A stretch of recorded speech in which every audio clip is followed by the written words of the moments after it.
30 বছরের উকিল জীবনে দেখা সবচেয়ে কঠিন মামলাটা। আমি পেশায় একজন উকিল। খুনি, প্রতারক, জমি জমার বিবাদ, কোটি টাকার মামলা, বিচ্ছেদের মামলা সবই লড়েছি। আদালতে দাঁড়িয়ে অসংখ্য মানুষকে কাঁদতে দেখেছি, হাসতে দেখেছি, উল্লাস করতে দেখেছি। কিন্তু 30 বছরের পেশা জীবনে যে মামলাটা আমাকে সবচেয়ে বেশি হৃদয়ে আঘাত করেছিল, সেটা কোনো খুনের মামলা ছিল না, না কোনো প্রতারকের, না কোনো বিচ্ছেদের। এই মামলা শুধু ছিল অবহেলার। খুব আশ্চর্য লাগছে, তাই না? এমন মামলা আবার হয় নাকি? হ্যাঁ, আমিও আশ্চর্য হয়েছিলাম সেদিন, যেদিন আদালতে এলেন প্রায় 70 বছরের এক বৃদ্ধ। পরনে মলিন সাদা পাঞ্জাবি, পায়ে ছেঁড়া স্যান্ডেল, কাঁধে একটি পুরনো কাপড়ের ব্যাগ। তিনি এসে খুব শান্ত গলায় বললেন, বাবা, আমায় একটা মামলা লড়ে দেবেন? আমি ভাবলাম নিশ্চয়ই জমি জমার ঝামেলা। জিজ্ঞাসা করলাম, কার বিরুদ্ধে মামলা করবেন? বৃদ্ধ একটু হেসে বললেন, আমার একমাত্র ছেলের বিরুদ্ধে। আমি চুপ করে গেলাম।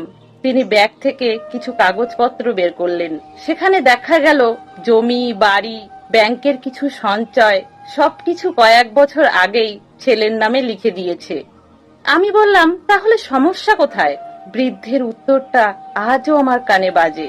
সব লিখে দেওয়ার পর থেকে ওর কাছে আমি বোঝা হয়ে গেছি বাবা। তিনি আরো বললেন, আগে নাতি এসে আমাকে জড়িয়ে ধরতো, এখন ছেলের বউ বলে দাদুর ঘরে যেও না।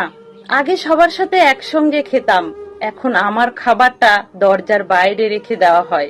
কিছুক্ষণ চুপ থেকে বললেন, আমি সম্পত্তি ফেরত চাই না বাবা, আমি শুধু জানতে চাই আদালতে কি এমন কোনো আইন আছে যেখানে ছেলেকে বলা যায় মাঝে মাঝে বাবা বলে ডাকতে। আমি মাথা নিচু করে বসে রইলাম। সেদিন বুঝেছিলাম পৃথিবীর সব কষ্ট আইনের ধারাপাতে লেখা যায় না। কিছু ক্ষত থাকে যার কোনো ধারা নেই, কোনো বিচার নেই। বৃদ্ধ কাপা গলায় বললেন, মাননীয় বিচারক, আমার ছেলেকে শাস্তি দেবেন না, শুধু ওকে বলবেন আমি আর বেশি দিন বাঁচব না। যদি সম্ভব হয় মৃত্যুর আগে একদিন যেন আমাকে আগের মতো বাবা বলে ডাকে। সেদিন আদালত কক্ষ একদম নিস্তব্ধ হয়ে গেছিল। ছেলেটি মাথা নিচু করে কাঁদছিল। এরপর কোনো রায় আমাকে এতটা নাড়া দেয়নি যতটা দিয়েছিল একজন বাবার শেষ ইচ্ছা। এখনো নতুন কোনো মামলা হাতে নিলে সেই বৃদ্ধের মুখটা মনে পড়ে আমার। কারণ আদালত সম্পত্তির ভাগ করে দিতে পারে, অপরাধীর শাস্তি দিতে পারে, অধিকার ফিরিয়ে দিতে পারে, কিন্তু হারিয়ে যাওয়া সম্পর্ক, অবহেলায় ভেঙে যাওয়া হৃদয় আর বাবা শব্দটির উষ্ণতা কোনো আদালতই ফিরিয়ে দিতে পারে না।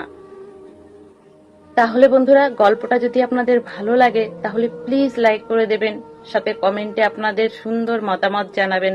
সকলে ভালো থাকবেন, সুস্থ থাকবেন।